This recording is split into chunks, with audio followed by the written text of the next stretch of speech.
My daughter-in-law didn't show up at my son's funeral. Hours later, she posted a picture drinking in Cancun with the gardener. The caption said, "Enjoy life while you can." That's when I received a message from my son and froze.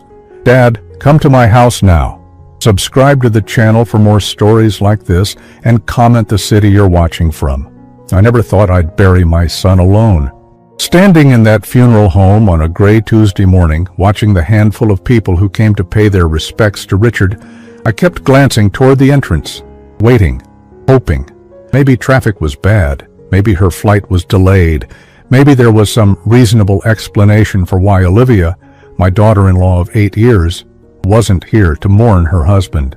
The funeral director approached me with that practiced sympathy they all master. "Mr. Morrison, should we wait a few more minutes?" I cleared my throat, trying to maintain whatever dignity I had left. "No, let's begin." 37 people came to say goodbye to my son. I counted them. 37 people who cared enough to take time from their Wednesday to honor Richard's memory. His wife wasn't one of them. I delivered the eulogy myself. What else could I do? I talked about Richard's childhood, his love for baseball, how he'd graduated summa cum laude from Northwestern, how proud I was when he started his own consulting firm. I didn't mention how he'd struggled with anxiety in recent years, or how distant he'd become from everyone, including me. I didn't mention how his marriage seemed to be falling apart, though I'd pretended not to notice. As people filed past the casket, offering their condolences, I heard the whispers. "Where's Olivia? Isn't that his wife? How awful for her to miss this."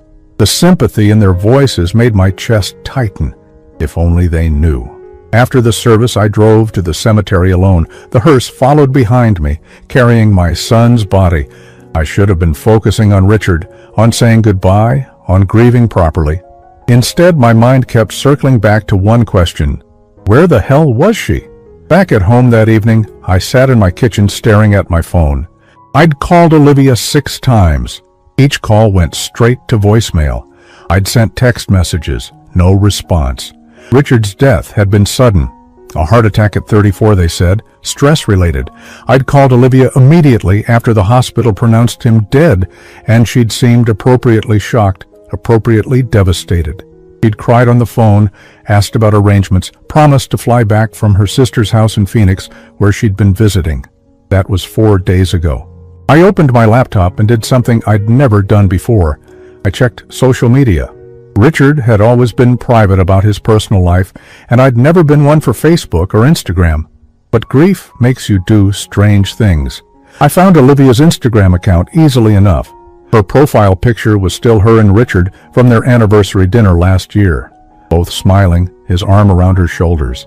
She looked radiant in that photo. Blonde hair perfectly styled, green eyes bright with happiness, or what I'd thought was happiness. I scrolled down through her recent posts, my heart pounding for reasons I couldn't yet name. Photos from Phoenix, dinners with her sister, shopping trips, all posted after Richard's death, all showing a woman who looked anything but grief-stricken. Then I found it. Posted 3 hours ago while I was delivering my son's eulogy was a photo that made my blood turn to ice.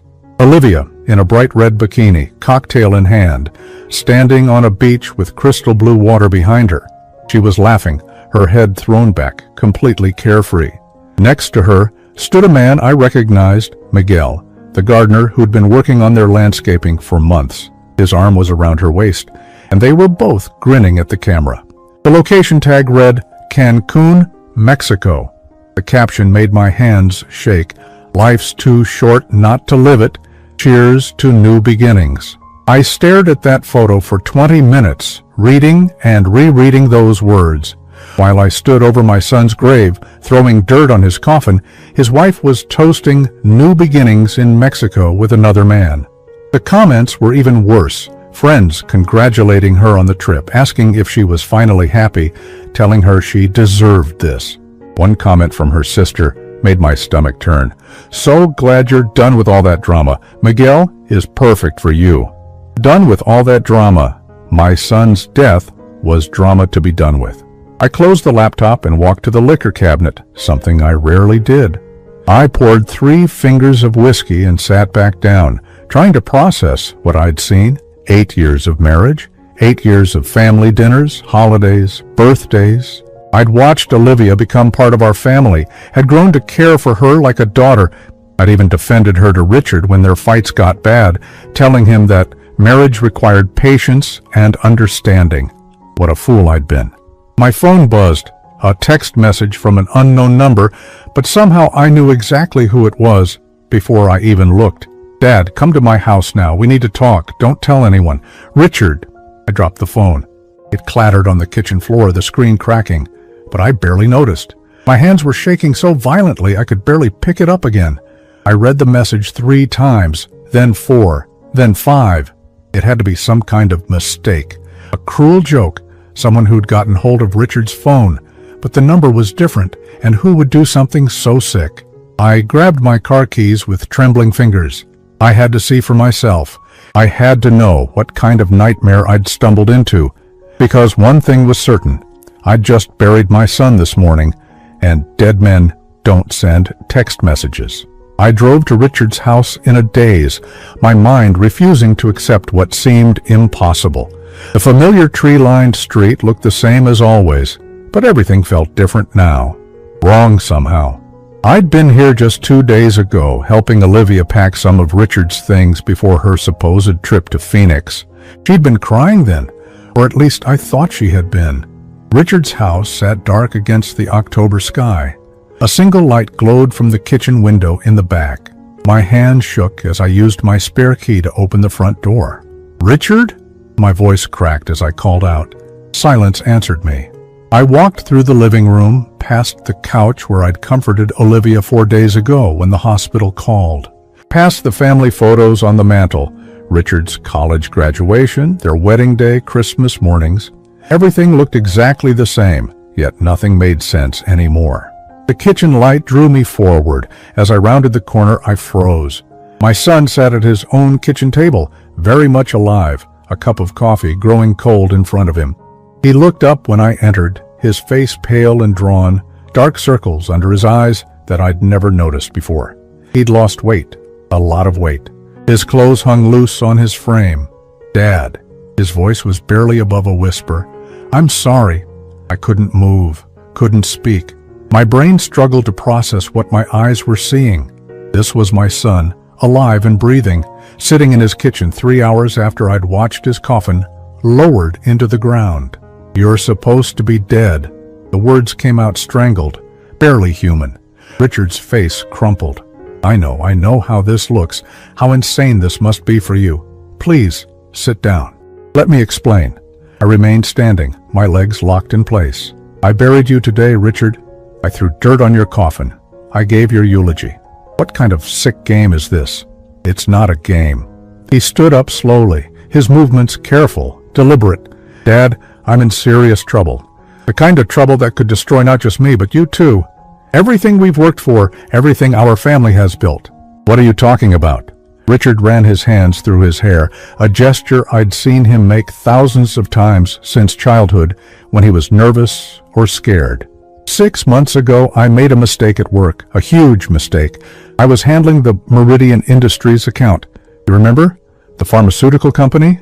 They were our biggest client, worth $2.5 million annually. I nodded numbly. He'd talked about that account constantly, how it was going to set his firm up for years. I discovered they were falsifying their clinical trial data, hiding serious side effects from a new arthritis medication. People were getting sick, Dad. Really sick. Some were dying. His voice broke. I should have reported it immediately. But Meridian's CEO, James Crawford, he offered me $500,000 to keep quiet. "Just look the other way," he said. "Let the FDA approval process continue." My stomach dropped. "Please tell me you didn't take it." Richard's silence was answer enough. "Jesus, Richard, what were you thinking?" "I was thinking about Olivia's spending, about the mortgage on this house, about the debt we'd racked up trying to keep up appearances. She wanted the renovations, the new car, the vacation to Europe. $500,000 would have solved everything." He looked up at me, tears in his eyes. "But I couldn't do it, Dad. I couldn't let people die for money." "So what happened?" "I went to the FBI. turned over all the evidence, became a whistleblower. Crawford was arrested last month, and the medication was pulled from the market. But before they got him, he made sure I'd pay for betraying him. Richard walked to the kitchen window, staring out into the darkness. Crawford has connections, Dad. Bad connections. The kind of people who don't forgive and don't forget. 3 weeks ago, I started getting threats. Phone calls telling me that I'd destroyed too many careers, cost too many people, too much money. They wanted me to disappear permanently. I sank into a chair, my legs finally giving out. So, you faked your death. Dr. Peterson helped me. He's an old friend from college, works at the hospital now. We staged the heart attack, falsified the death certificate. Peterson said I had, maybe hours before Crawford's people found me. This was the only way. The pieces were starting to come together, but one huge question remained. What about Olivia? She was devastated when I called her. She cried on the phone. Richard's expression hardened. Olivia knew everything, Dad, about the Meridian account, about the money I turned down, about the threats. She knew I was planning to fake my death. He paused, his voice dropping to barely audible. She was supposed to play the grieving widow for 6 months, then quietly move away and meet me in Canada. We'd start over together. But she's in Cancun. With Miguel? Richard's laugh was bitter and broken. Yeah, I saw the Instagram post too. She was supposed to wait, Dad. We had a plan. But apparently she had a better one. I thought about the photo, about Olivia's radiant smile, about the comments from her friends. She was never planning to meet you in Canada, was she? No. I figured that out when I saw my life insurance policy had been cashed in. $750,000 paid out to my loving widow just yesterday. Richard turned back to face me. She played her part perfectly, didn't she? The shocked wife, the grieving widow, too distraught to even attend the funeral. She probably figured being mysteriously absent would make her seem even more tragic. The full scope of the betrayal hit me like a physical blow. She let me bury an empty coffin. She let me grieve for you while she was planning her vacation with her lover. I'm sorry, Dad. I never meant for you to get hurt like this. I thought if I could just disappear, start over somewhere else, maybe everyone would be safer. But I couldn't let her get away with this. She not only betrayed me, she betrayed you too.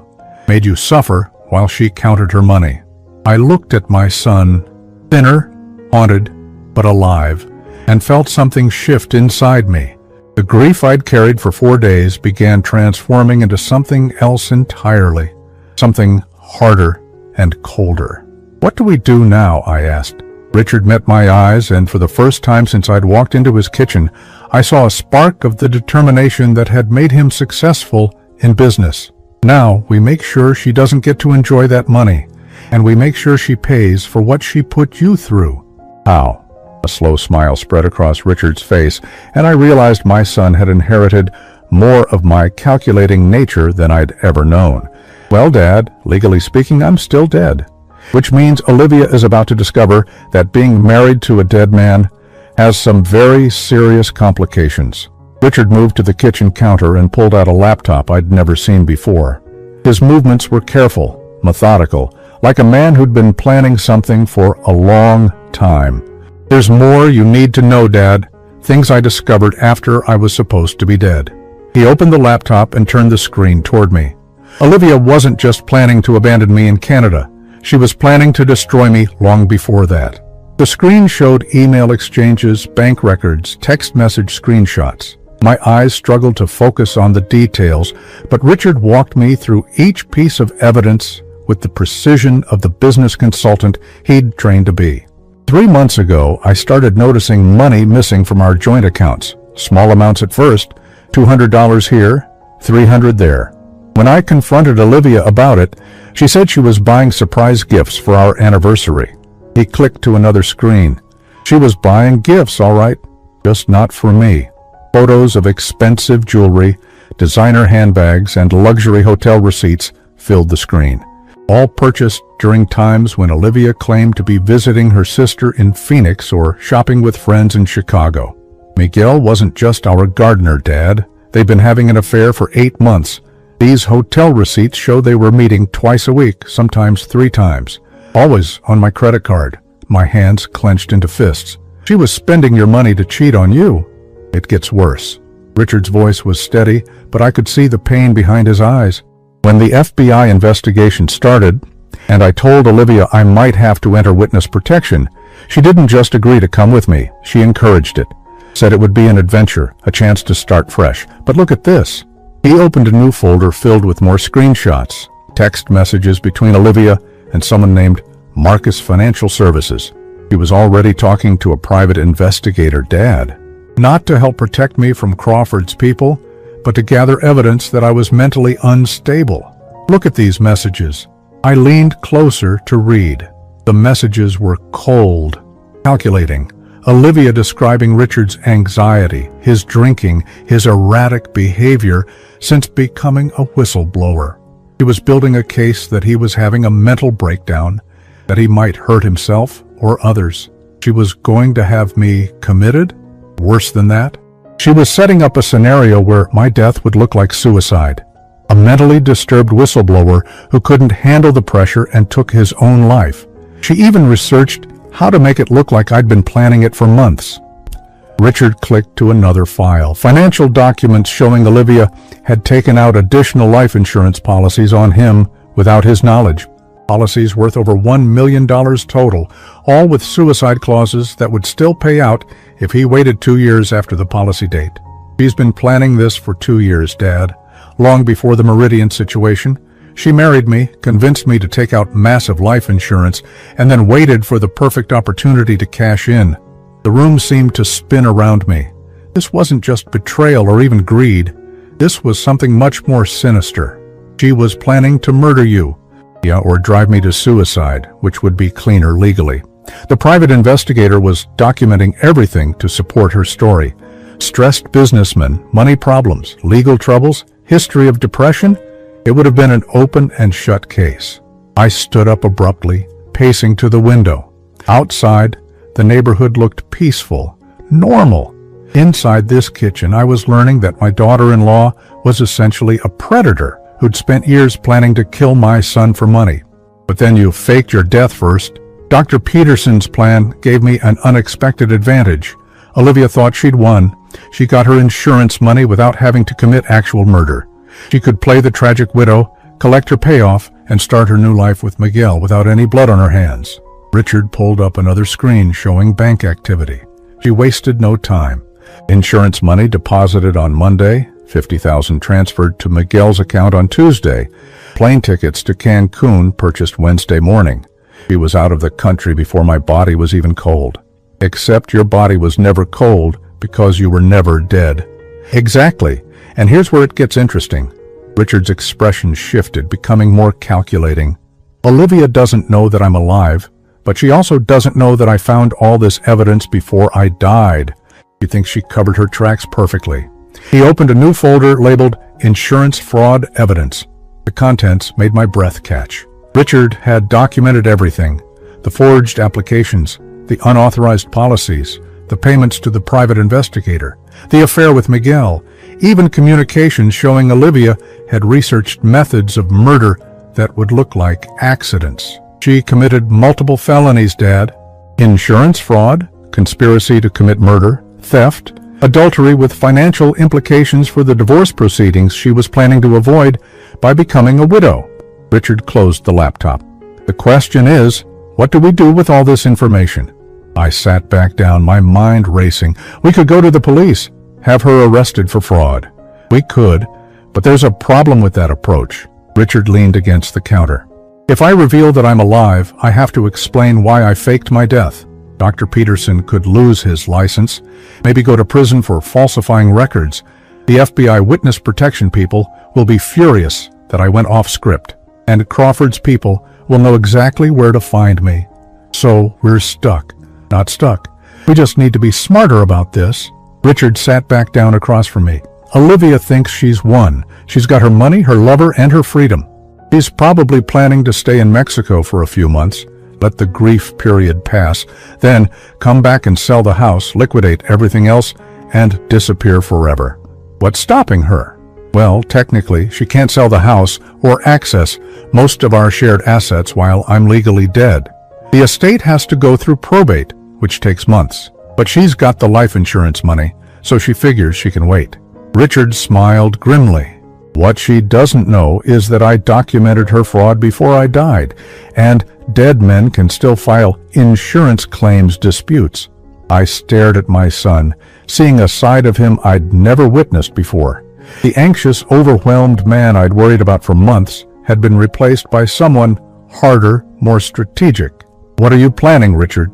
I'm planning to let Olivia enjoy her vacation for exactly 2 more weeks. Let her get comfortable, spend some money, make some plans. And then I'm going to systematically destroy every lie she's built. He opened the laptop again. I've already filed disputes with all 3 insurance companies claiming fraud. The investigations will freeze her accounts within days of being initiated. Can you do that while you're dead? I set up the disputes before I died, with instructions to my lawyer to file them if certain conditions were met. As far as the insurance companies know, Richard Morrison suspected his wife was planning to kill him and took precautions. He pulled up legal documents. I also changed my will the day before I died, leaving everything to you and cutting Olivia out completely due to suspected infidelity and financial impropriety. The scope of Richard's planning was staggering. You've thought of everything. Not everything. I didn't think she'd be stupid enough to post photos of herself partying in Mexico 3 days after my funeral. That was a gift I couldn't have planned for. Richard's smile was cold.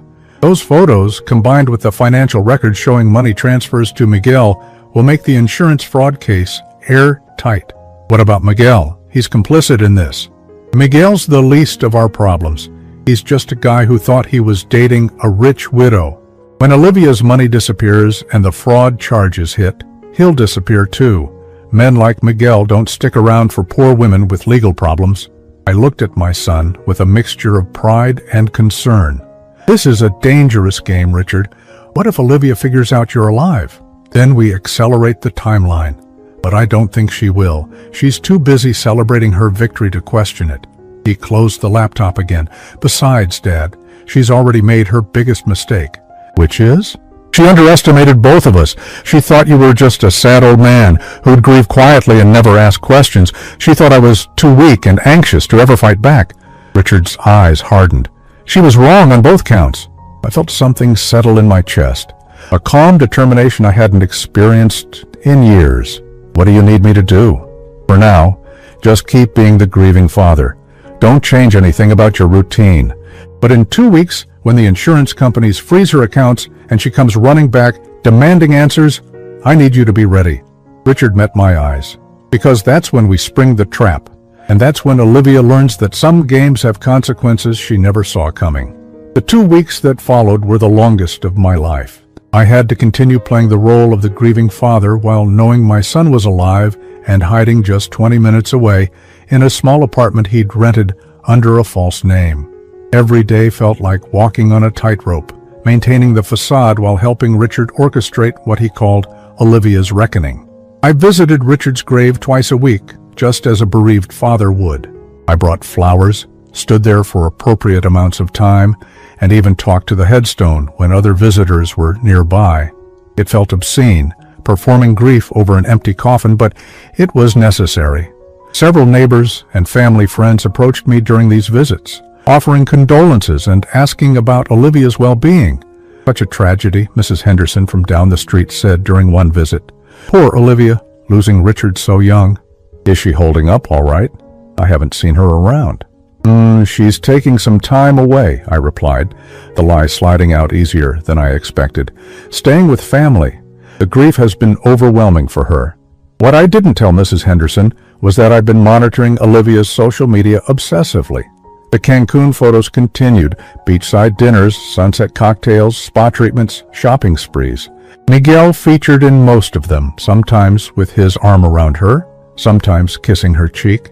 The comments from her friends had evolved from sympathy for her loss to celebration of her healing journey. Her sister posted, "So proud of you for choosing happiness. Richard would want you to live your best life." That comment made me want to throw my phone across the room. Richard had been busy during those 2 weeks. From his temporary apartment, he'd been feeding information to insurance investigators, providing them with time-stamped evidence of Olivia's affair, her suspicious financial activities, and most damning, her social media posts showing her celebrating in Mexico days after her husband's funeral. The investigators are calling it one of the most clear-cut cases of insurance fraud they've ever seen, Richard told me during one of our secret meetings at a diner outside town. He looked healthier now, having gained back some weight and lost the haunted expression he'd worn that first night. 3 insurance companies, $1.7 million in fraudulent claims, and she's literally posting evidence of her crimes online. When do they act? Today, actually. The accounts should be frozen by this afternoon. Olivia's going to wake up tomorrow morning unable to access any of her money. Richard stirred his coffee slowly. I estimate she's already spent close to $80,000 in Cancun. When she can't pay for her hotel room, reality is going to hit pretty hard. What if she just stays in Mexico, disappears? She can't. Miguel doesn't have that kind of money, and without access to the insurance funds, she's essentially broke. Her credit cards are tied to accounts that are about to be frozen. She'll have to come back and face the consequences. Richard was right. On Thursday afternoon, my phone started buzzing with calls from a number I recognized, Olivia's cell phone. I let them all go to voicemail. By evening, I had 12 increasingly frantic messages. The first few were confused. Timothy, something's wrong with my bank accounts. Can you call me, please? By the 7th message, panic had crept in. Timothy, I'm stuck in Mexico. The hotel is saying my cards aren't working. I need you to wire me some money until I can figure this out. The final messages were desperate. Please, Timothy, I know you're getting these. I'm scared. Something's happening and I don't understand. They're saying I can't leave the country until I settle my bills. Please help me. I played each message for Richard the next morning. He listened with an expression I couldn't quite read. Not satisfaction exactly, but a grim sense of justice being served. She's really panicking, I observed. Good, she should be.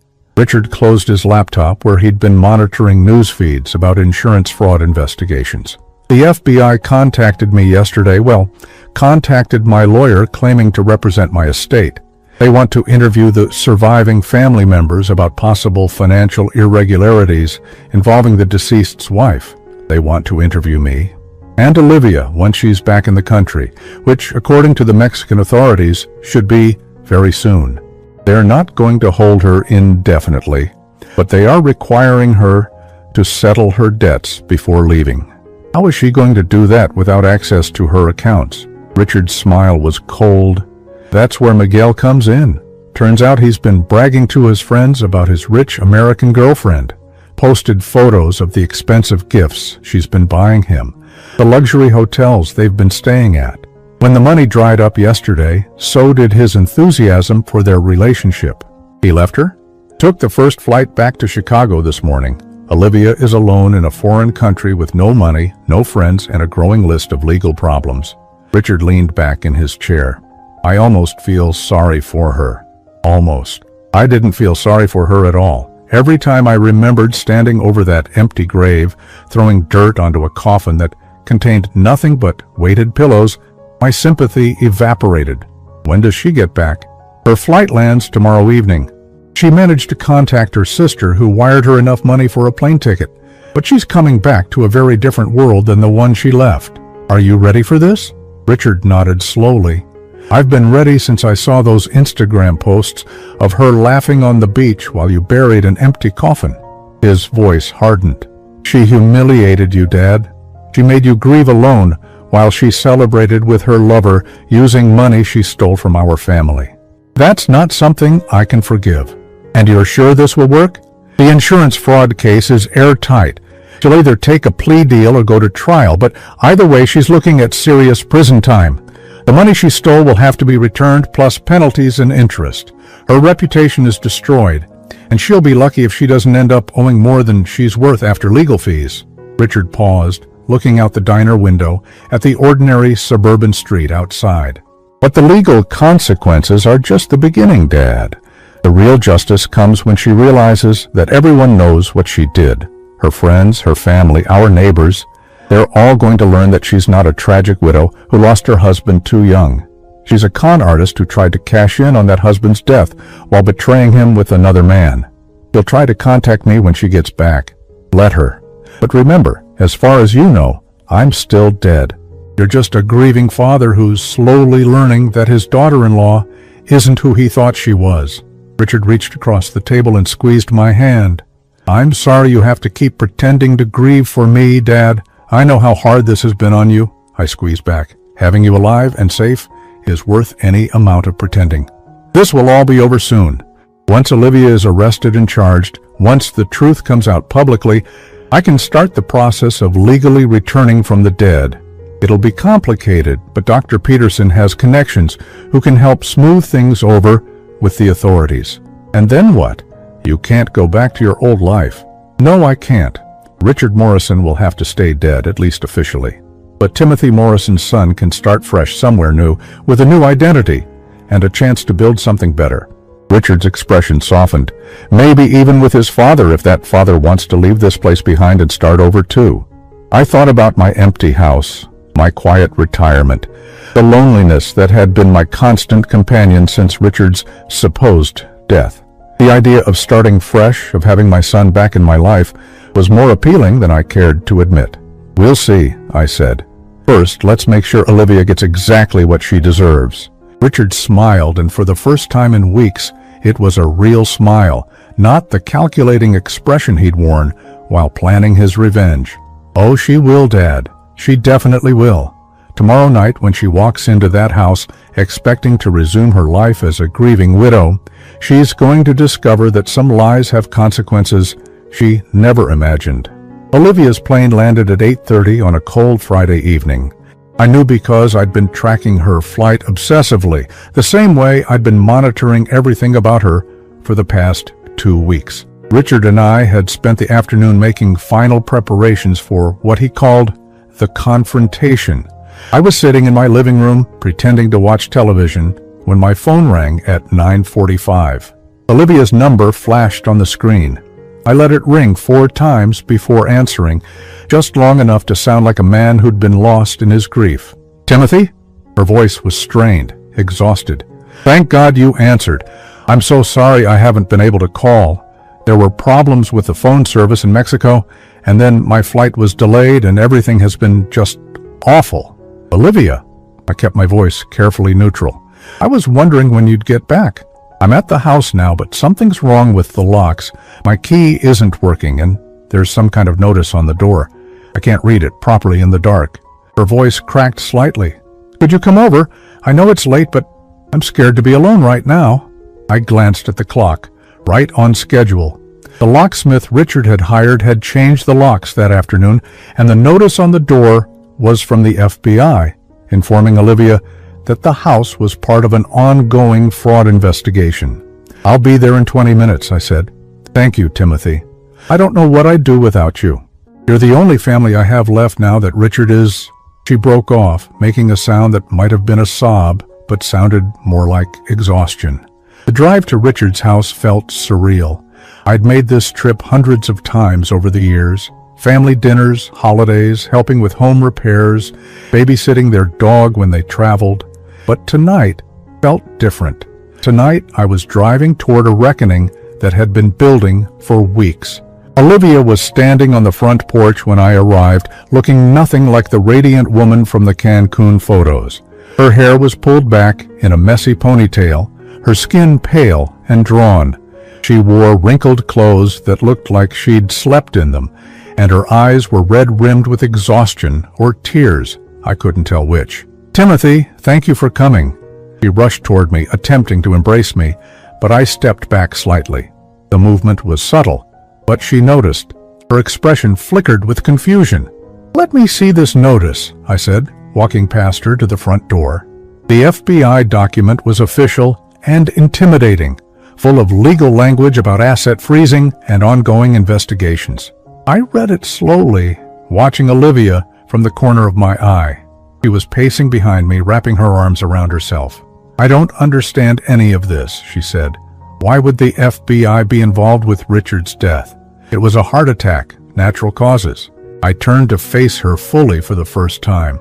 In the porch light, she looked even worse than I'd initially thought. There were dark circles under her eyes and her hands were shaking slightly.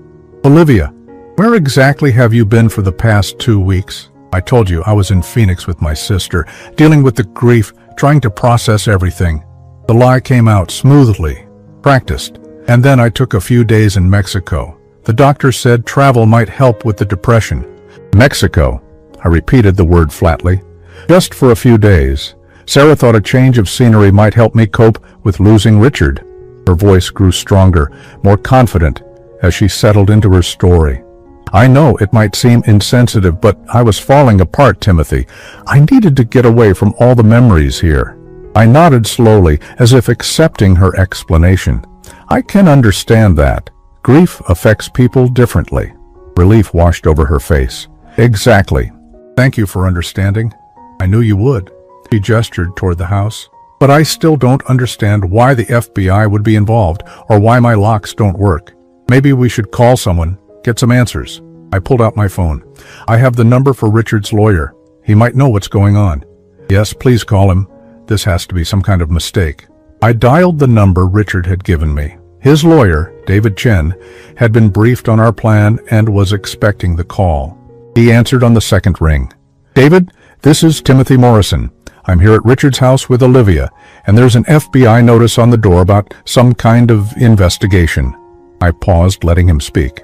I see. When did this happen?" Olivia moved closer, trying to hear the other side of the conversation. I turned slightly away from her. "Insurance fraud?" I said, loud enough for her to hear clearly. "What do you mean insurance fraud?" The color drained from Olivia's face. She grabbed my arm. "What's he saying?" I held up a finger, continuing to listen to David's explanation. "Multiple policies, unauthorized applications." I looked directly at Olivia. "David, Olivia is right here. She says she doesn't know anything about this." "Timothy, what is he talking about?" Olivia's voice was rising, panic creeping in. "He says the FBI has evidence that someone forged Richard's signature on several life insurance applications. Large policies that Richard supposedly took out without telling anyone." I watched her face carefully. "They think it might be connected to his death." "That's impossible. Richard died of a heart attack. The doctors confirmed it." I continued talking to David. "Financial irregularities? What kind of irregularities?" Another pause. "Account transfers to unauthorized recipients, suspicious spending patterns." Olivia's hands were shaking visibly now. "Timothy, tell him this is all a mistake. I don't know anything about insurance policies or financial irregularities." "David wants to know if you can account for your whereabouts over the past 2 weeks," I said to her. "The FBI apparently has questions about some large cash transactions that happened right after Richard's death." I was grieving. I was with my sister. But her voice lacked conviction now. "He says they also have questions about social media posts. Photos posted from, where did he say, Cancun?" I let the word hang in the air between us. Olivia's face went completely white. She took a step backward. "How do they know about Cancun?" The admission slipped out before she could stop it. I ended the fake call with David and put my phone away. "So you were in Cancun, not Phoenix, with your sister." I can explain that. After Phoenix, I needed more time to heal. Sarah suggested Mexico might be therapeutic, but she was floundering now, her story falling apart. Therapeutic. I repeated the word the same way I'd said Mexico earlier. "Was Miguel therapeutic too?" Her mouth opened and closed like a fish gasping for air. "How do you know about Miguel?" "The FBI showed me photos, Olivia. Photos of you in Cancun with another man. Photos posted on social media while I was standing over my son's grave, throwing dirt on his coffin." My voice was getting harder, colder. "Photos of you celebrating with your lover using money from Richard's life insurance." Tears started flowing down her cheeks, but they looked more like panic than genuine remorse. "Timothy, you don't understand. I loved Richard, but our marriage was complicated. He was distant, anxious all the time. Miguel was just a friend who helped me through a difficult period. A friend you were sleeping with for 8 months while married to my son. How do you—" She stopped, realizing she was only making things worse. "Look, I made mistakes. But Richard's dead, and nothing can change that. Can't we just move forward as family? I stared at this woman I'd welcomed into our family 8 years ago. This woman I'd defended to Richard when their fights got bad. This woman who'd stood in my kitchen 4 days after my son's death, crying in my arms about how much she missed him. You're right about one thing, Olivia. Nothing can change the past. Nothing can change the fact that you let me bury my son alone while you were partying with your boyfriend in Mexico. I turned toward my car. The FBI will be in touch. I suggest you get a good lawyer. Timothy, wait, please, you have to help me. I don't have anywhere else to turn. I stopped and looked back at her one last time. You should have thought about that before you decided to cash in on Richard's death. I drove away, leaving her standing alone on the porch of the house she could no longer enter. In my rearview mirror, I saw her collapse onto the front steps, her head in her hands. But I wasn't done yet. Neither was Richard. 20 minutes later, I pulled into the parking lot of Richard's temporary apartment. He was waiting by the window, and I could see the tension in his shoulders even from a distance. This was the moment we'd been building toward for 2 weeks. How did she look? He asked as I climbed the stairs to his second-floor unit. Terrified, exhausted, caught. I sat down heavily in his small living room. She tried to lie at first, but when I mentioned the FBI photos and Miguel, she fell apart. Good. She needs to understand that her actions have consequences. Richard was pacing now, nervous energy radiating from him. Tomorrow morning, she'll wake up to find FBI agents at whatever motel she's staying in. They'll arrest her on insurance fraud charges, and that's when the real consequences begin. Are you ready for what comes next? Richard stopped pacing and looked at me directly. Dad, I've been dead for 2 weeks. Tomorrow, I get to come back to life and watch the woman who betrayed us both face justice for what she's done. His expression was grim but determined. I've never been more ready for anything in my life. Outside, snow began to fall, covering the parking lot in a thin layer of white. Tomorrow would bring the final act of our carefully orchestrated plan, and Olivia would learn that some betrayals carry a price she never imagined she'd have to pay. The FBI arrested Olivia at 6:30 on Saturday morning at the Budget Inn, where she'd spent the night. I wasn't there to witness it, but Richard had a contact in the bureau who called him with updates. She'd tried to run when they knocked on her door, he said, but there was nowhere to go in a motel room with one exit. Richard and I met at the same diner where we'd been planning this moment for 2 weeks. He looked different this morning, lighter somehow, as if a weight had been lifted from his shoulders. She's been charged with insurance fraud, conspiracy to commit fraud, and money laundering, he told me over coffee that had grown cold while we waited for news. Bail was set at $500,000. Can she make bail? With what money? Her accounts are frozen, her credit cards are maxed out from the Cancun trip, and Miguel disappeared the moment her funds dried up. Her sister might try to help, but Sarah doesn't have that kind of cash lying around.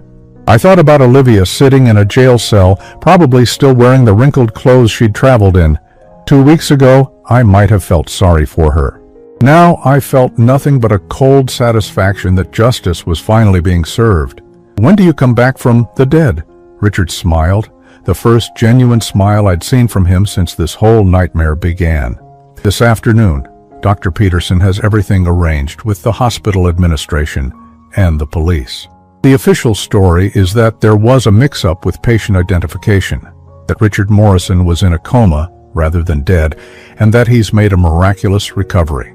Where will anyone believe that? It doesn't matter if they believe it. What matters is that it's legally documented and medically supported. Dr. Peterson has colleagues who will swear to the confusion, and the hospital's lawyers have already agreed to treat it as a medical error rather than fraud. Richard leaned forward. The beauty of it is that once I'm officially alive again, all of Olivia's insurance claims become void automatically. She'll owe back every penny she collected, plus interest and penalties. She'll go to prison. For a long time. David thinks she's looking at 10 to 15 years, especially if she refuses to cooperate with the investigation into the other fraudulent policies. Richard's expression hardened. And she'll cooperate, because she's going to learn some very interesting information about her boyfriend, Miguel. What kind of information? Miguel wasn't just a gardener having an affair with a married woman. He's been running a long con targeting lonely wives in wealthy suburbs. Olivia is the third woman he's seduced and convinced to defraud their husband's life insurance. The FBI has been tracking him for 18 months. The scope of Olivia's stupidity was staggering. She thought she was playing Richard, but Miguel had been playing her all along. She was just another mark. Exactly. Miguel probably encouraged her to take out those extra insurance policies, helped her research ways to make Richard's death look natural, maybe even suggested the mental instability angle. Richard shook his head. She thought she was the predator, but she was just prey for a bigger predator. Where is Miguel now? Mexico probably, or maybe Costa Rica, somewhere without an extradition treaty. But the FBI will catch up to him eventually. Richard looked out the diner window at the gray October morning. The important thing is that Olivia is going to realize she threw away 8 years of marriage, destroyed her life, and went to prison, all for a man who never cared about her at all. At 2 o'clock that afternoon, I drove to the hospital to witness my son's resurrection. Dr. Peterson met me in the lobby, looking nervous but determined. He was risking his career to help Richard, but he'd explained that he couldn't stand by and watch a good man be destroyed by a predatory wife. "Are you ready for this, Timothy?" he asked as we walked toward the elevator. "I've been ready for weeks." Richard's hospital room was on the 4th floor, the same floor where he'd supposedly died 2 weeks earlier. When I walked in, he was sitting up in bed dressed in a hospital gown, looking appropriately weak and confused for someone who'd just emerged from a coma. "Dad?" His voice was hoarse, uncertain. "What happened?" I remember chest pains and then nothing.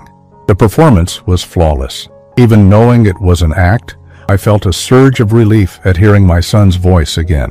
"You've been in a coma, son. We thought we'd lost you." Dr. Peterson entered with a clipboard and a concerned expression. "Mr. Morrison, I need to explain what happened. There was a significant medical error involving patient identification. Your son was never actually deceased. He was in a catatonic state that mimicked death, but our monitoring equipment malfunctioned, and several staff members made critical errors in diagnosis. But we had a funeral," I said, playing my part. "I know, and I cannot apologize enough for the trauma this has caused your family. The hospital will cover all costs associated with the error, and we're conducting a full investigation into how this happened." Richard squeezed my hand weakly. "Dad, I'm so sorry. I can't imagine what you've been through. What matters is that you're alive." I looked at Dr. Peterson. "When can he go home?" "A few more days of observation, just to make sure there are no lingering effects from the coma." Dr. Peterson made notes on his clipboard. "I'll also need to contact your son's wife. She should know about his recovery immediately." "About that," I said carefully. "Olivia was arrested this morning, insurance fraud." Richard's eyes widened in genuine surprise, or a perfect imitation of it. "Arrested? What are you talking about?" "While you were in your coma, she filed multiple life insurance claims. Apparently, she'd taken out several policies without your knowledge and was trying to collect on them." I watched Richard's face carefully. "The FBI says she was working with someone else, a man named Miguel." "Miguel? Our gardener?" Richard's confusion looked absolutely authentic. "Dad, I don't understand any of this." Dr. Peterson cleared his throat. "Perhaps we should let Mr. Morrison rest. This is obviously a lot to process after a traumatic medical event." "No, I need to understand what's happening." Richard tried to sit up straighter. "Olivia tried to collect life insurance money while I was in a coma? She thought you were dead, son. We all did, because of the hospital's error. But apparently, she'd been planning this for a long time." I pulled out my phone and showed him screenshots of Olivia's social media posts from Cancun. "While I was planning your funeral, she was in Mexico with Miguel, celebrating what she thought was her newfound freedom." Richard stared at the photos, his face cycling through shock, hurt, and anger. "She was cheating on me for 8 months, according to the FBI, and she was trying to steal money by pretending I was dead." "She wasn't pretending, Richard. As far as she knew, you really were dead. She just didn't seem very broken up about it." I put the phone away. "The FBI has evidence that she was planning this long before your medical emergency. She may have even been hoping something would happen to you." Richard leaned back against his pillows, looking devastated. 8 years of marriage, Dad. 8 years, and she was planning to cash in on my death. I'm sorry, son. I know this isn't what you want to hear while you're recovering. No, I need to know the truth. Richard's voice grew stronger, more resolved. What happens to her now? Prison, most likely. The fraud charges alone could get her 10 years, and if they prove she was conspiring with Miguel to target other men, it could be much longer. Dr. Peterson checked his watch. I should let you both have some privacy. Mr. Morrison, I'll be back to check on you this evening. After the doctor left, Richard and I sat in comfortable silence for several minutes. The performance was over, at least for now. My son was officially alive again, and Olivia was facing the consequences of her betrayal. How do you feel? I asked. Free, he said simply. For the first time in months, maybe years, I feel completely free. He looked out the hospital window at the city beyond. I know I can't go back to my old life exactly as it was. Too many people know about the medical error, and there will always be questions, but I can start over. What about the Meridian situation? Crawford's people? Crawford died in prison last week, heart attack, and his organization fell apart once the FBI arrested the key players. I should be safe now, especially with a new identity and a fresh start. New identity? Richard smiled.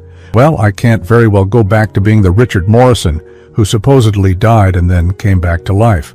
But Timothy Morrison's son Robert could start a new consulting business in a different state, maybe somewhere warmer than Chicago.